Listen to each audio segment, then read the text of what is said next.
الحمد للہ وحدہ والصلاة والسلام علی من لا نبی بعد اما بعد فاعوذ باللہ من الشیطان الرجیم بسم اللہ الرحمن الرحیم ان اللہ اشترى من المؤمنین انفسهم واموالهم بان لهم الجنہ یقاتلون فی سبیل اللہ فیقتلون ویقتلون عن ابن عمر رضی اللہ تعالی عنہما قال قال رسول اللہ صلی اللہ علیہ وسلم ان اللہ جعل الحق على لسان عمر وقلبه رواہ الامام الہمام الترمذی فی جامعہ صدق اللہ العظیم وبلغنا رسولہ النبی الامی الکریم ونحن على ذلك لمن الشاہدین والشاکرین والحمد للہ رب العالمین۔ دنیائے عدالت میں تیرا نام رہے گا، دنیائے عدالت میں تیرا نام رہے گا، فاروق تیرے نام سے اسلام رہے گا۔ معزز دوستو، محرم الحرام سن 1443 ہجری شروع ہے اور اس مہینے کی پہلی تاریخ امیر المؤمنین حضرت عمر فاروق رضی اللہ تعالیٰ عنہ کی شہادت سے رنگین ہے، اور اس مہینے کی 10 تاریخ حضرت حسین رضی اللہ تعالیٰ عنہ کی تاریخ شہادت ہے۔ میں انشاءاللہ آئندہ جمعہ واقعہ کربلا پہ عرض کروں گا، لیکن یکم محرم کی مناسبت سے حضرت عمر رضی اللہ عنہ کے حوالے سے میں چند باتیں آپ کی گوش گزار کر رہا ہوں۔ حضرت عمر فاروق رضی اللہ تعالیٰ عنہ ان لوگوں میں ہیں جن کو رسول اللہ صلی اللہ علیہ وسلم کی مراد کہا جاتا ہے۔ مرید تو ہر صحابی ہے، لیکن مراد کئی ہوتے ہیں۔ حضرت عمر رضی اللہ تعالیٰ عنہ رسول اللہ کی مرادوں میں ایک مراد ہے۔ اسلام جب آیا، اسلام کے مقابلے میں کفر کی طاقت نے اپنا زور لگایا تو 2 بندے ایسے تھے جو کفار میں سب سے سرکردہ ہے، ایک ابو جہل ہے اور ایک حضرت عمر ہے۔ حضور پاک صلی اللہ علیہ وسلم نے اللہ سے دعا مانگی کہ میرے مولا ان میں سے ایک مجھے دے دے۔ اللہ رب العزت نے دعا قبول کی۔ اگلے دن حضرت عمر فاروق رضی اللہ تعالیٰ عنہ مسلمان بن کے آئے کیسے ہیں یہ آپ حضرات کے علم میں ہے کہ آئے تھے سر لینے کے ارادے سے کہ رسول اللہ صلی اللہ علیہ وسلم کو شہید کروں گا، لیکن سر لینا نہیں تھا، تقدیر ہنس رہی تھی، سر دینے کا معاملہ بن گیا۔ حضرت عمر رضی اللہ تعالیٰ عنہ جب اسلام لائے تو صحابہ کرام فرماتے تھے کہ حضرت عمر کا اسلام لانا یہ اسلام کی فتح تھی۔ حضرت عمر اسلام لانے میں 40ویں نمبر پہ ہیں۔ جب حضرت عمر اسلام لائے تو 40 مسلمان اس دن پورے ہو گئے تھے، 40 کی تعداد مکمل ہو گئی۔ لیکن اس شخص نے وہ کارنامے سر انجام دیے ہیں اسلام کے اندر، اللہ کی وہ رضا حاصل کی، رسول اللہ صلی اللہ علیہ وسلم کے ہاں اپنا وہ قرب اور مقام حاصل کیا کہ دنیا اسلام میں انبیاء کرام کے بعد حضرت ابوبکر صدیق کے بعد دوسرا نمبر حضرت عمر فاروق کا ہے، جو 40ویں نمبر پہ اسلام لا رہا ہے۔ بظاہر تو یہ بنتا کہ اس کا 40واں نمبر ہوتا، لیکن وہ 40واں نمبر نہیں ہے، وہ ابوبکر صدیق کے بعد سب سے امت کی قیادت کرنے والے یہ ہیں۔ حضرت عمر رضی اللہ تعالیٰ عنہ کی زندگی اسلام میں بہادری، شجاعت، دلیری، ایثار، قربانی سے بھری ہوئی ہے۔ سیدنا عمر رضی اللہ تعالیٰ عنہ اگر کوئی وعدہ کر لیتے تو وعدے کے سچے ہوتے، اس وعدے کو توڑتے نہیں تھے، اور کسی سے کوئی خدمت کی بات طے کر لیتے تو وہ مکمل ہوتا، اور اپنی ذات کی حد تک اتنی سادگی تھی کہ 22 لاکھ مربع میل پر اسلام پھیلایا ہے۔ یہ پورا ہمارا بر اعظم افریقہ حضرت عمر فاروق رضی اللہ تعالیٰ عنہ کی مرہون منت فتح ہے۔ یہ پورا کیسر و کسریٰ کی سلطنت جو اس زمانے کی 2 سپریم پاور ہوتی تھی، جیسے آج نیٹو کو دیکھ لیں، امریکہ کو دیکھ لیں، عام بندہ تو چھیڑنے کی ہمت بھی نہیں کرے، یہ اس زمانے کے کیسر و کسریٰ اس طرح سپریم پاور تھے۔ رسول پاک صلی اللہ علیہ وسلم کے دور کے بعد حضرت عمر فاروق کا ان سے ٹاکرا آیا ہے، اور ان کی سلطنتوں کو حضرت عمر فاروق نے یوں اپنے زیر سلطنت لیا ہے جیسے کسی فٹ بالر کو کہو کہ وہ گراؤنڈ کے اندر فٹ بال کو کک مار دے، اتنی آسانی سے لیا۔ اور ان پر حضرت عمر کا رعب اتنا چھا گیا تھا کہ سیدنا عمر رضی اللہ تعالیٰ کا نام آتا تو ان کی عورتوں کے بارے میں مشہور تھا کہ کفار میں خواتین بچوں کو سلاتے وقت کہتی تھی سو جا ورنہ عمر آ جائے گا. یعنی اسلام پھیلانے میں ان کا اتنا رعب اور دبدبہ تھا. سیدنا عمر رضی اللہ تعالیٰ عنہ کی زندگی میں کئی مرتبہ یہ معاملہ پیش ہوا کہ صحابہ کرام سے حضور پاک نے کسی مسئلے پر رائے مانگی, سب نے رائے دی. حضرت عمر کی باری آئی, حضرت عمر نے بھی رائے دی. اس کے بعد قرآن کریم کی وحی اتری تو جو اللہ نے آیت اتاری وہ اس رائے کے مطابق جو حضرت عمر فاروق نے رائے دی. اور صرف رائے نہیں, بعض اوقات لفظ بھی قرآن کے وہی بن کے آ جاتے جو حضرت عمر اپنے مشورے میں لفظ استعمال کرتے تھے. مثلا ایک لفظ ہے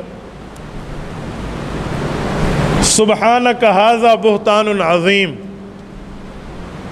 سورۃ نور میں 18ویں پارے میں موجود ہے. یہ لفظ اس وقت اترا ہے جب حضرت عائشہ رضی اللہ تعالی عنہ کی پاک دامنی پر الزام لگایا اور اللہ پاک نے 18 آیات اتار کے فرمائی کہ آپ کی بیوی عائشہ سچی ہے, الزام لگانے والے جھوٹے ہیں. لیکن جب تک آیت نہیں اتری تھی ایک کنفیوژن تو پیدا ہو گئی نا, الزام تو کھڑا ہو گیا. کچھ لوگ تو یہ حد تک پہنچ گئے کہ حضور پاک علیہ الصلوۃ والسلام کے اگر بیوی پہ حرف آ گیا ہے تو حضور پاک کو چاہیے کہ اس سے اپنے کو جدا کر دیں. عورتوں کی کمی نہیں ہے اللہ کے رسول کے لیے, یہاں تک بات ہو گئی.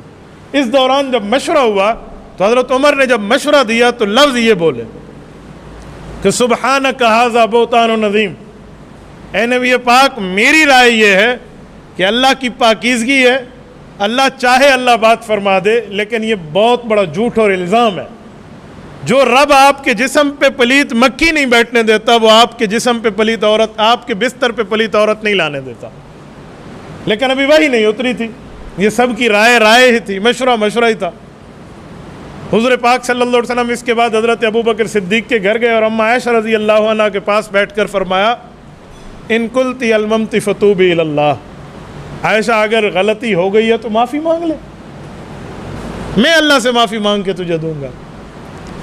اماں جان عائشہ فرماتی ہے جب میں نے اللہ کے رسول سے یہ لفظ سنا نا اپنے لیے تو مجھے پریشانی میں حضرت یعقوب علیہ السلام کے نبی کا نام بھول گیا. میں بات کر رہی تھی نا کہ میری حیثیت تو ایسے ہے جیسے یعقوب علیہ السلام تھے کہ ان پہ بھی غلط الزام آیا, وہ بات صاف کرنے ان کے سامنے غلط جھوٹ بولا گیا نا. تو اماں عائشہ فرماتی ہے اس پریشانی میں میرے ذہن سے حضرت یعقوب کا نام نکلا. میں نے کہا میری وصال تو حضرت یوسف کے ابا والی ہے, اور رونے لگ گئی ہیں. حضور پاک صلی اللہ علیہ وسلم نے حضرت ابوبکر صدیق کی اہلیہ اپنی ساس حضرت زینب ام رومان اماں عائشہ کی امی, ان سے پوچھا کہ آپ کیا کہہ رہی ہیں جب سے گھر آئی ہیں. کہا آپ کے گھر سے جب آئی ہیں نا, جب سے بےایمانوں نے باتیں کی ہیں, یہ تو رو رہی ہیں ایک کمرے میں بیٹھ کے, اس کو تو کھانے پینے اور سونے کا ہوش ہی نہیں ہے. حضرت ابوبکر صدیق خاموش تھے, بالکل چپ ہے. ابھی تک قرآن کریم نہیں اترا, لوگوں کی باتیں چل رہی ہیں.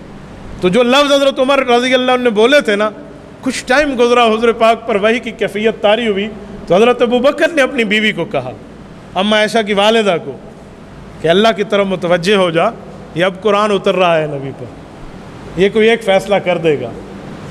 تو وہی اتری, کیفیت وہی ختم ہوئی, رسول پاک صلی اللہ علیہ وسلم کے چہرے پر خوشی آئی. حضور پاک علیہ السلام نے یہی آیت پڑھ کے سنائی جو لفظ حضرت عمر کے تھے کہ سبحانک ھذا بہتان عظیم, اللہ نے فیصلہ فرما دیا عائشہ سچی ہے, الزام لگانے والے جھوٹے ہیں. یعنی حضرت عمر رضی اللہ عنہ کی زندگی میں یہ وقت تو کئی بار آیا کہ جو لفظ بولا وہ لفظ بھی بن کے قرآن میں اترا. ایسے 18ویں پارے کے پہلے صفحے کی ایک آیت ہے وَلَقَدْ خَلَقْنَا الْإِنسَانَ مِنْ سُلَالَةٍ مِنْ, اللہ رب العزت نے انسان کی پیدائش کا ذکر کیا ہے کہ انسان پانی کی بوند سے مٹی فلاں فلاں ہڈی گوشت کا ٹکڑا لوتھڑا یوں بنتے بنتے انسان بنا ہے. اور اس کے آخر میں ایک لفظ ہے فَتَبَارَكَ اللَّهُ أَحْسَنُ الْخَالِقِينَ. جامع البیان میں موجود ہے کہ سیدنا عمر رضی اللہ عنہ, یہ تفسیر طبری کے اندر, حضرت عمر رضی اللہ عنہ یہ لفظ سن رہے تھے, قرآن کریم اتر رہا ہے, رسول اللہ صلی اللہ علیہ وسلم پر ایک ایک آیت اتری ہے. تو جب انسان کی پیدائش کا ذکر ہو رہا ہے تو حضرت عمر نے جب پیدائش سنی کہ اللہ پاک نے پانی پر تصویر بنائی انسان کی, اور 3 اندھیروں میں انسان کو ماں کے پیٹ میں وجود دیا, پھر اس میں روح ڈالی, پھر 4 ماہ یہ 4 ماہ یوں, تو حضرت عمر کہنے لگے فتبارک اللہ احسن الخالقین، میرا اللہ تو برکات والا ہے اور تو نے سب سے اچھی مخلوق کو پیدا کیا ہے، بہترین خالق تو ہے۔ یہ لفظ حضرت جبرائیل علیہ السلام نے اس کے بعد حضور پاک پر بطور قرآن نازل فرما دی، فتبارک اللہ احسن الخالقین۔ یعنی میری بات کا مطلب کہ حضرت عمر کی خواہش پہ قرآن اترتا تھا، بعض اوقات الفاظ پہ قرآن اترتا تھا۔ آج اللہ رب العزت آپ کو حج اور عمرے کی سعادت عطا فرمائے، جب آپ بیت اللہ کا طواف کریں گے نا، اس کے بعد صفا مروہ کی سعی ہوتی ہے۔ پرانے زمانے میں ایسے ہی تھا، طواف کے بعد بندہ سعی کرتا تھا، لیکن اب یوں نہیں ہے۔ کیوں؟ ایک بار اللہ کے رسول طواف کے بعد نکلنے لگے تو حضرت عمر رضی اللہ عنہ نے دامن کو پکڑ کے عرض کیا کہ یا رسول اللہ میرا ایک جی چاہتا ہے، خانہ کعبہ کی تعمیر نو حضرت ابراہیم علیہ السلام نے کی ہے، اور حضرت ابراہیم علیہ السلام کی خانہ کعبہ کے ساتھ بڑی یادیں وابستہ ہیں، اور حضرت سیدنا ابراہیم علیہ السلام نے جس جگہ ٹھہر کر اس خانہ کعبے کی تعمیر کی ہے، جس کو ہم عام زبان میں گو کہتے ہیں، لفٹ جس کے اوپر ٹھہر کے کہا، وہاں پر حضرت ابراہیم کے پاؤں کے نشانات ہیں، یہ مقام ابراہیم میں موجود ہیں، آج تک موجود ہیں۔ وہاں پر جو حجاج جاتے ہیں وہ دیکھ کر آتے ہیں کہ کعبۃ اللہ کے ساتھ ایک چھوٹی سی اس طرح خوبصورت جگہ شیشوں کی ٹھہری ہے جسے مقام ابراہیم کہتے ہیں، وہاں سیدنا ابراہیم علیہ السلام کے قدموں کے نشان موجود ہیں۔ تو حضرت عمر عرض کرنے لگے کہ یا رسول اللہ اگر ادھر ہم 2 رکعت نماز نفل پڑھ لیں، اللہ کے لیے پڑھیں، طواف کے بعد ہی پڑھیں، کوئی غیر اللہ کے لیے تو نہیں پڑھیں، لیکن میرے دل میں ہے، تو آپ علیہ السلام نے حضرت عمر کا ہاتھ پکڑا کہ عمر کیا کہتے ہو، اللہ پاک نے حکم نہیں دیا تو میں نہیں پڑھتا۔ یہ کہہ کر رسول اللہ صلی اللہ علیہ وسلم چل پڑے۔ کچھ تھوڑا ہی گئے ہیں کہ حضرت جبرائیل علیہ السلام وحی لائے، سورۃ بقرہ کی آیت نمبر 125، وَاتَّخِذُوا مِن مَّقَامِ إِبْرَاهِيمَ مُصَلًّى۔ آپ واپس پلٹیے، آپ ادھر جا کر 2 رکعت نماز نفل ادا کیجئے اور امت کے لیے اس کو سنت قرار دے دیجئے۔ آج وہ واجب الطواف ہے، ہمارا طواف مکمل نہیں ہوتا اگر طواف کے بعد وہاں 2 نفل نہ پڑھیں۔ اس طرح میں نے جو تلاش کیا ہے نا، تقریباً 22 واقعات ہیں جن کی 50 کے قریب آیات ہیں جو حضرت عمر کے معاملات پہ اتری ہیں۔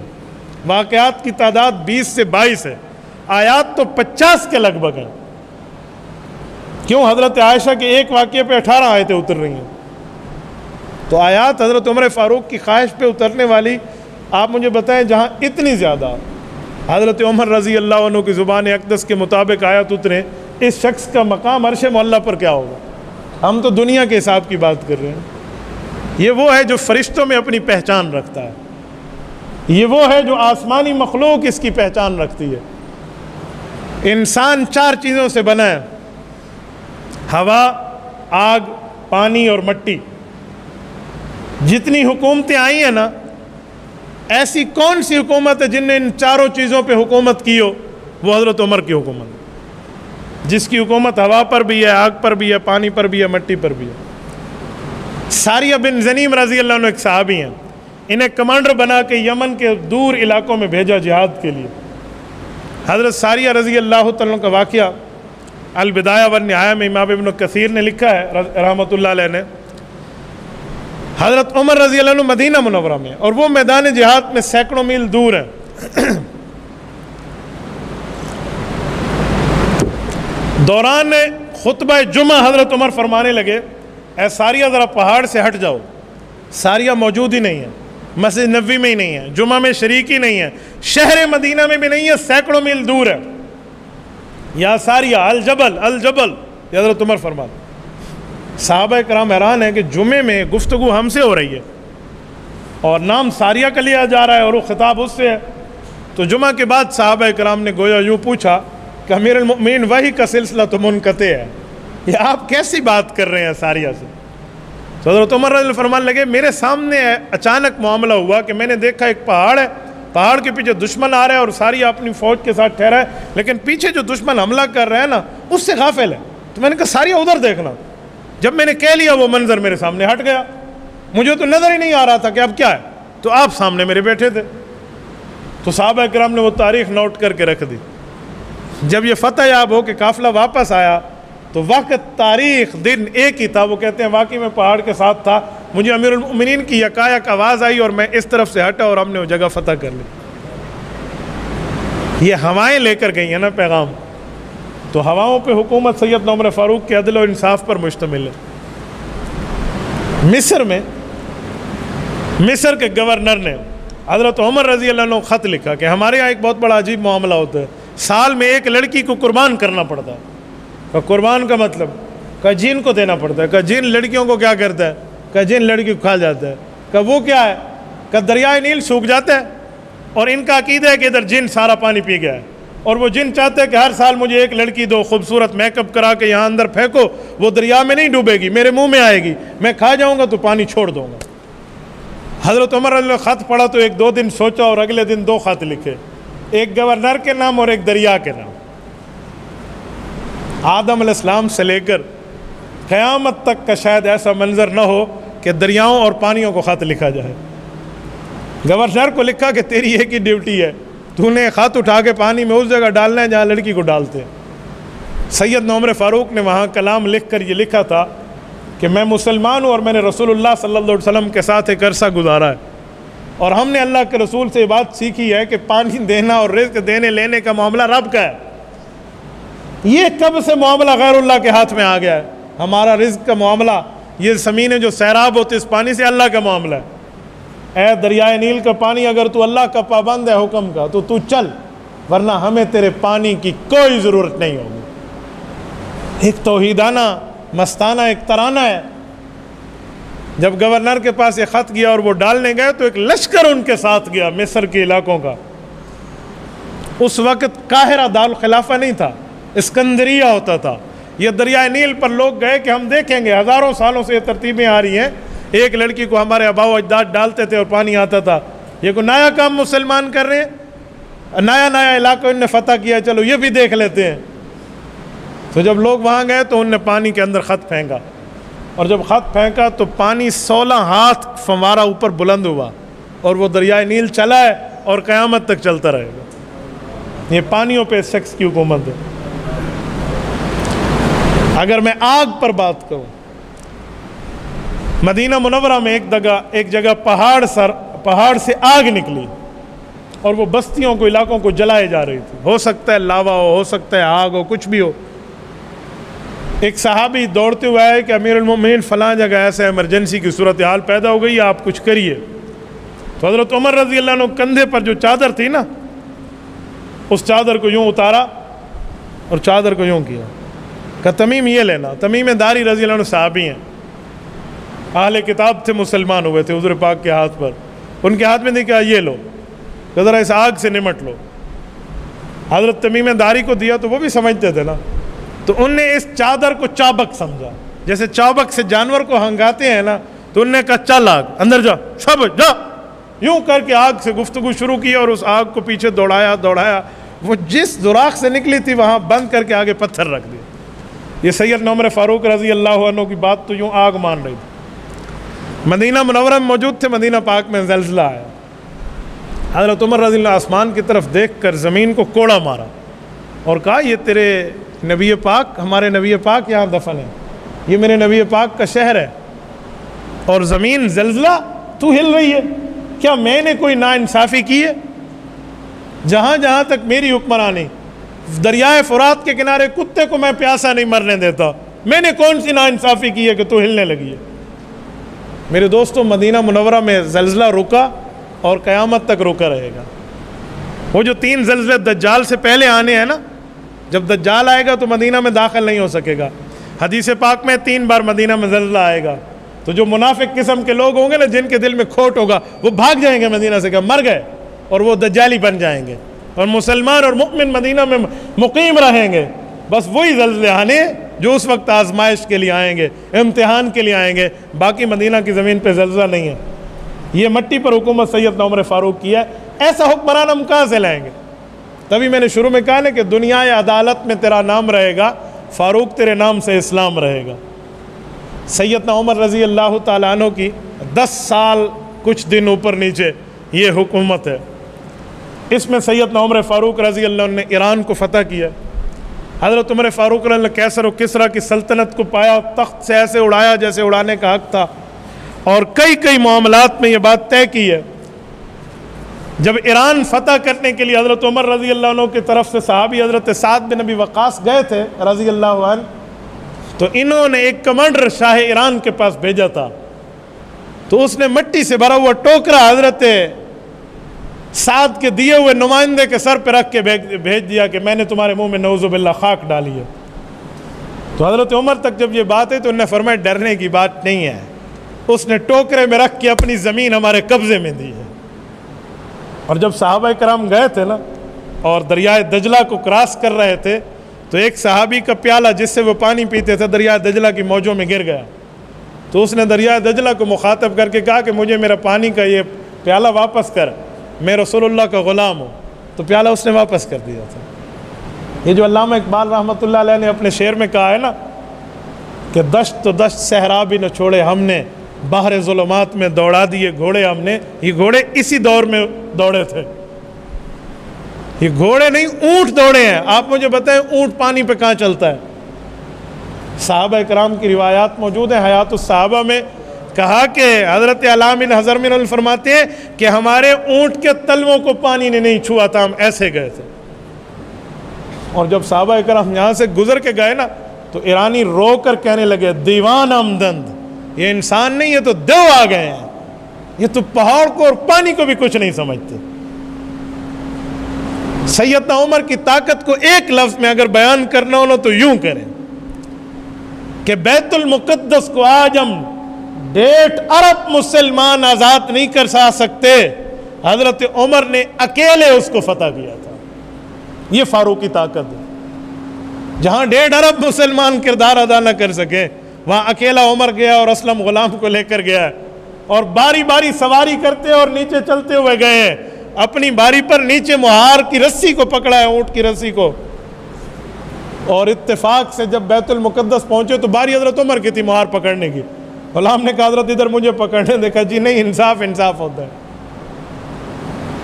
تو آپ خود اندازہ لگائیں کہ اس شخص کی ساتھ اللہ رب العزت کی مدد اور نصرت کا عالم کیا ہوگا۔ حضرت عمر رضی اللہ عنہ کی اس طاقت کو ختم کرنے کے لیے کفار کی طرف سے بڑے جو ہے نا سازشیں اور بڑے معاملات ہوئے ہیں۔ حضرت عمر سے ملاقات کرنے کے لیے کفار کے وفد آتے تھے۔ ایک بار کیسر روم کی طرف سے ایک وفد آیا، تو ان میں بڑے آدمی نے آ کر جو ان کا نمائندہ تھا صحابہ کرام سے پوچھا کہ تمہارا بادشاہ کہاں ہے؟ انہوں نے کہا جی ہمارا کوئی بادشاہ نہیں، ہمارا امیر المؤمنین ہے۔ کہا اس کا محل کہاں ہے؟ کہا کوئی محل نہیں، مسجد نبوی میں جا کر دیکھ لیں۔ مسجد نبوی کے کونے میں دیکھتے ہیں تو حضرت عمر فاروق کے سر کے نیچے ایک پتھر ہے اور آرام سے لیٹے ہوئے۔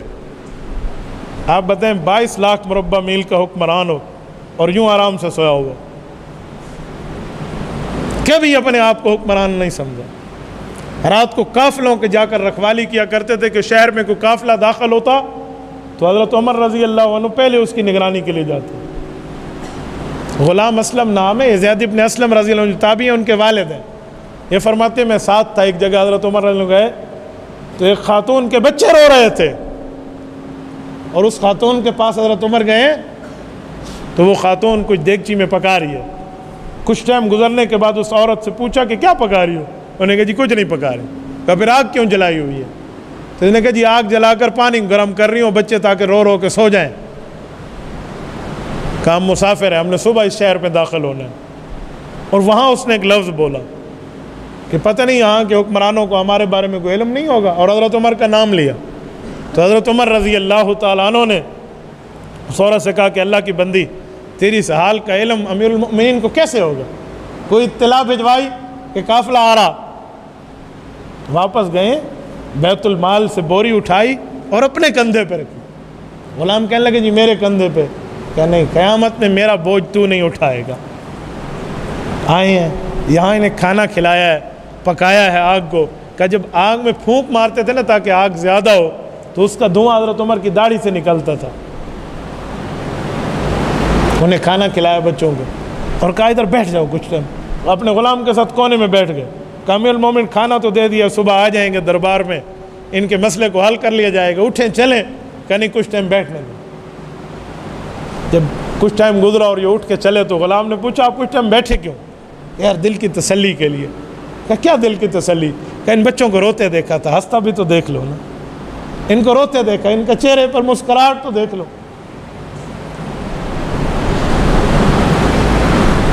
ابو لولو فیروز اس مجوسی کا نام ہے جس نے حضرت عمر فاروق رضی اللہ عنہ پہ وار کیا. یہ مسلمان نہیں تھا، مجوسی تھا، آگ پرست ہے.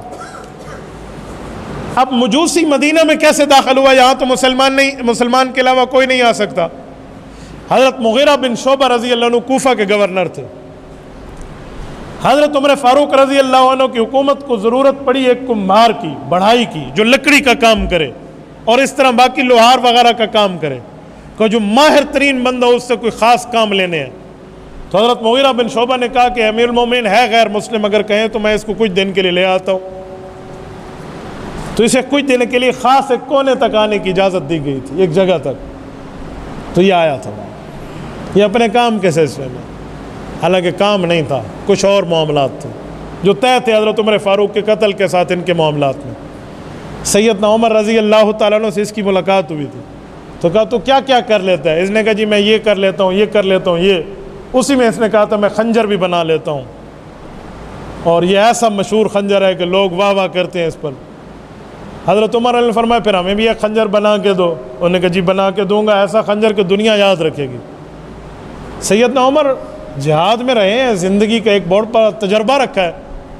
حضرت علی المرتضیٰ رضی اللہ فرمان لگے حضرت عمر حضرت علی کو کہ علی اس نے مجھے قتل کی دھمکی دی ہے. تو حضرت علی نے کہا کیسے دی ہے؟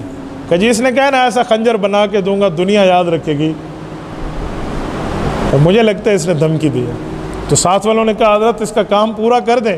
ابھی تو وہ قاتل ہی نہیں ہے، کیوں اس کے خلاف ایکشن لیتے ہو؟ تو میں نے صرف اپنا تاثر ظاہر کیا.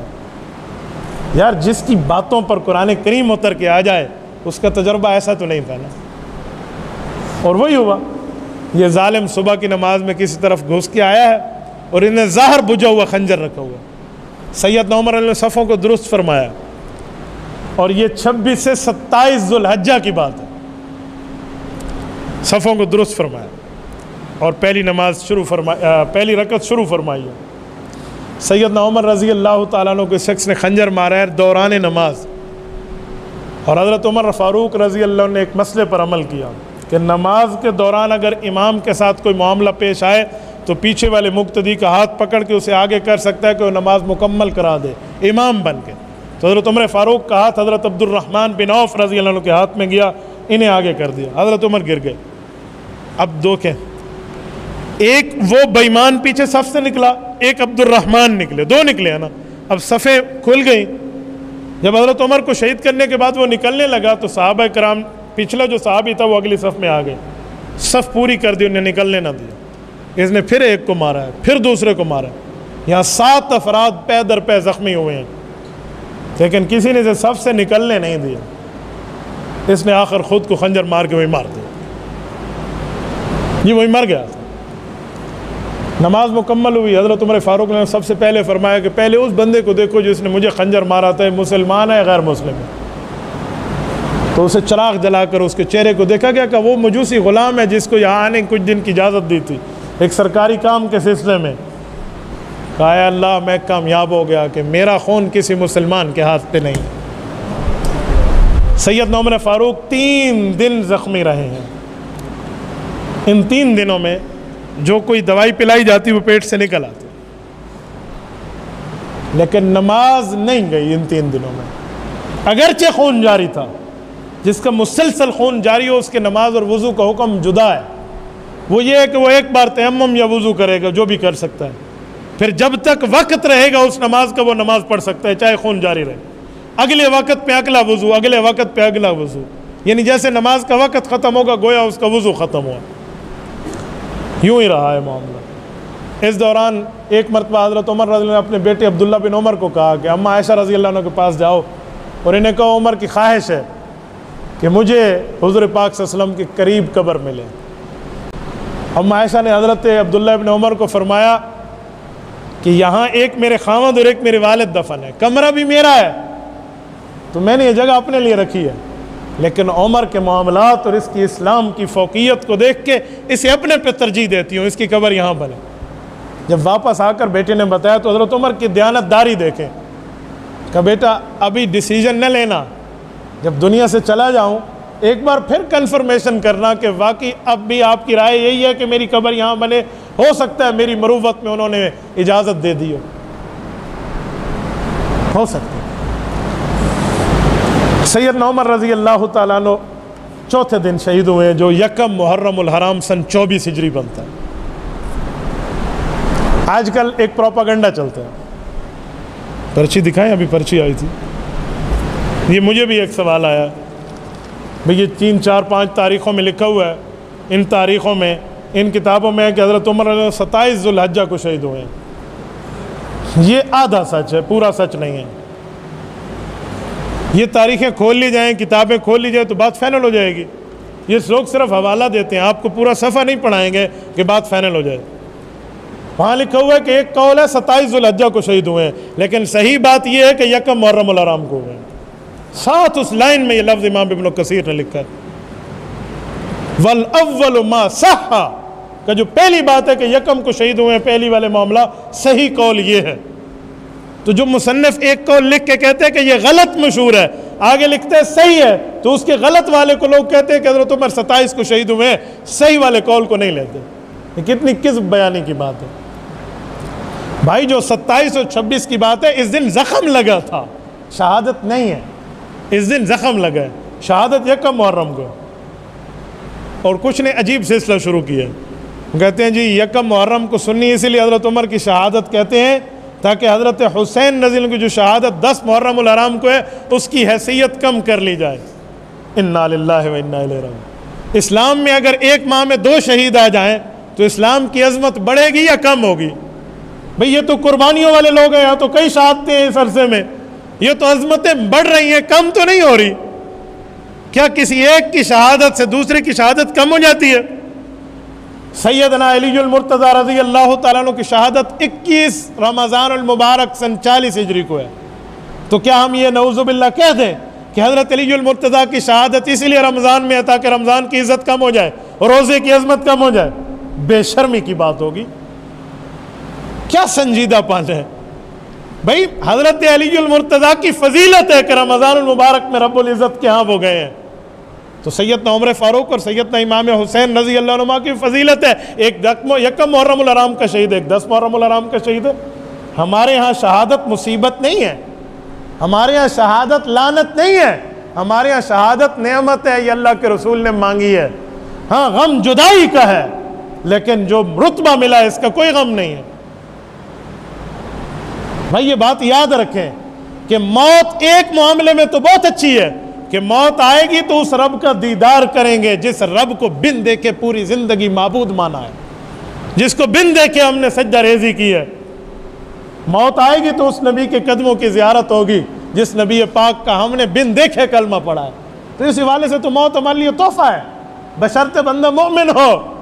اور حضرت عمر فاروق رضی اللہ عنہ جس جنت کی خاطر عبادت کرتے رہے، جس اللہ کی رضا کی خاطر اللہ کو معبود مانتے رہے، اس اللہ کی زیارت اور اس قبر میں جنت کا مقام ملنا تو تب ہے جب شہادت ہو۔ تو کیا شہادت کی وجہ سے کوئی رتبے کم ہو جاتے؟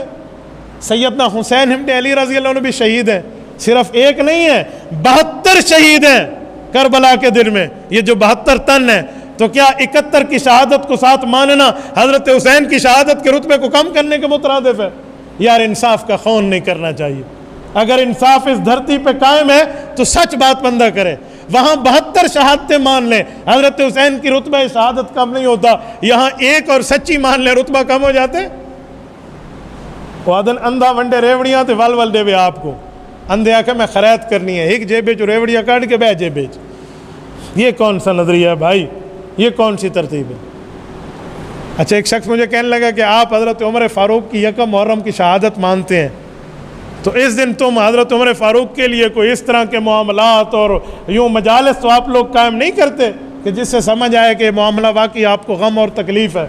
میں نے کہا سن، اہل سنت والجماعت کا نظریہ یہ ہے، اگر ہمارے ہاں ماتم جائز ہوتا، ہمارے ہاں رونا پیٹنا کسی کی شہادت پہ جائز ہوتا تو خدا کی قسم دماغ میں رہا ہوا آخری پانی کا قطرہ بھی ہم بہا دیتے۔ یہ تو وہ شہادت ہے، لیکن ہمارے ہاں یہ ترتیب جواز کی نہیں ہے، تو اس لیے ہمارے ہاں معاملہ کھلا کھلا ہے اور صاف ہے۔ غم جدائی کا ضرور ہوتا ہے، لیکن رتبہ حضرت عمر فاروق کو ملا اس شہادت کی وجہ سے۔ اور سیدنا عمر فاروق کی قبر مبارک وہاں بنی ہے جہاں رسول اللہ صلی اللہ علیہ وسلم کی بنی ہے۔ کل قیامت سے پہلے حضرت عیسیٰ علیہ السلام اس روضہ میں دفن ہوں گے، وفات کے بعد جب نیچے تشریف لائیں گے، شریعت نافذ کریں گے اور یہاں دفن ہوں گے وفات کے بعد، تو عمر فاروق تو ابو بکر صدیق تو اتنے خوش قسمت لوگ ہیں جو 2 نبیوں کی معیت میں قیامت میں باہر آئیں گے۔ یہ کمرہ اس جگہ کے سلامی کے قابل ہے جہاں 2 نبی اور 2 صحابہ موجود ہیں اور 2 انبیاء کی قیادت میں آنا ہے۔ اور سنیں سورت نمبر 20 سورت طٰہٰ آیت نمبر 55، رب کائنات فرماتے ہیں منہا خلقناکم وفیہا نعیدکم ومنہا نخرجکم تارۃ اخری۔ جس جگہ بندے کی قبر بنتی ہے اس جگہ اس کی مٹی اٹھائی جاتی ہے۔ تفسیر قرطبی میں حضرت ابو ہریرہ رضی اللہ عنہ کی مرفوع حدیث موجود ہے، حضور پاک نے فرمایا ما من مولود الا وقد ذر علیہ من تراب حفرتہ، جہاں پہ قبر بنی وہیں سے مٹی اٹھا کے اس کی پیدائش ہوئی تھی۔ تو میں کہہ سکتا ہوں کہ عمر فاروق کی مٹی بھی رسول اللہ کے پڑوس سے اٹھائی گئی ہے۔ اس لیے حدیث پاک اللہ کے رسول نے فرمایا انا و ابو بکر و عمر خلقنا من تربۃ واحدہ، میں ابو بکر و عمر اس امت کے وہ لوگ ہیں جو ایک ہی مٹی سے اٹھائے اور پیدا کیے گئے ہیں۔ اگر رسول اللہ اور ابو بکر صدیق مکین گنبد خضرا ہیں اور یقیناً ہیں، تو عمر فاروق بھی مکین گنبد خضرا ہے۔ اور مسلمانوں کا نظریہ یہ ہے کہ اگر دنیا میں جنت دیکھنی ہے تو روضہ رسول کی زیارت کر لیں۔ کیوں؟ رسول اللہ کی قبر ہر جنت کے باغوں میں سے ایک باغ ہے۔ اگر مجھے آپ اجازت دے تو میں ایک جملہ کہتا ہوں، یہ جنت سے بھی اعلیٰ ہے، نہیں ہے؟ جنت میں رسول اللہ صلی اللہ علیہ وسلم تو اس قبر مبارک میں جہاں جنت پہنچائی گئی ہے اور اس ٹکڑے کل قیامت میں اٹھا کر جنت کا حصہ بنایا جائے گا، یہ جنت کا وہ ٹکڑا ہے جو باقی جنت سے اعلیٰ ہے، تو عمر فاروق تو اس اعلیٰ جگہ میں موجود ہے۔ اللہ تعالیٰ آپ کو مدینہ منورہ لے جائے، آپ رسول اللہ قبر پہ سلام پڑھ کے گزرے تو ساتھ حضرت ابو بکر اور حضرت عمر کی قبر پہ سلام پڑھنا پڑتا ہے۔ خوش قسمت لوگ ہیں، خوش مذہب لوگ ہیں، خوش بخت لوگ ہیں، خدا کی قسم جن کو ان سلاموں کی توفیق مل جاتی ہے، جن کو یہاں کی حاضری مل جاتی ہے۔ اور مسند اسحاق میں موجود ہے 70,000 اللہ کے فرشتے روزانہ رسول اللہ کے روضہ اقدس پہ آ کر صلاۃ و سلام پیش کرتے ہیں، اور جو ایک بار پیش کر جاتا ہے قیامت تک اس کی باری دوبارہ نہیں آتی۔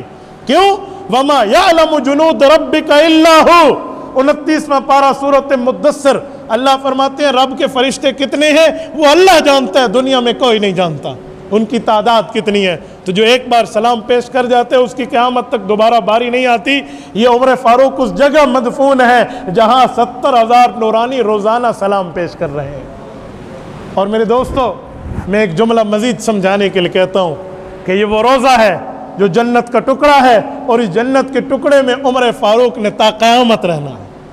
عمر رہے گا، عمر کا منکر روتا رہے گا اور عمر جنت میں مزے میں رہے گا۔